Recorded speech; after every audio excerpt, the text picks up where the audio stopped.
उच्च सुरक्षा नोंदणी क्रमांक प्लेट अर्थात HSRP बसवण्यासाठी वारंवार मुदतवाढ देऊनही सोलापूर जिल्ह्यातील तब्बल 6,62,000 वाहनधारकांनी अद्याप ही नंबर प्लेट बसवलेली नाही। त्यामुळे RTO कडून 1 जुलैपासून स्वतंत्र दंडात्मक कारवाई सुरू असतानाच आता सोलापूर शहर वाहतूक शाखेनेही HSRP नसलेल्या वाहनांवर कारवाईचा फास आवळला आहे।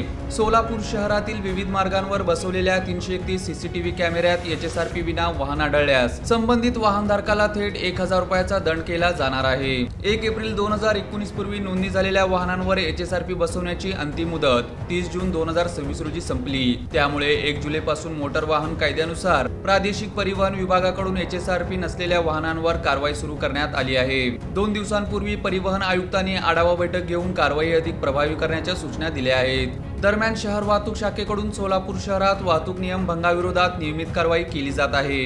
या मोहिमेत आता HSRP नसलेल्या वाहनांवरही स्वतंत्रपणे लक्ष केंद्रित करण्यात आले असून वाहतूक अंमलदारासोबतच सोलापूर शहरातील 331 CCTV कॅमेऱ्याच्या माध्यमातून अशा वाहनांवर दंडात्मक कारवाई केली जाणार आहे।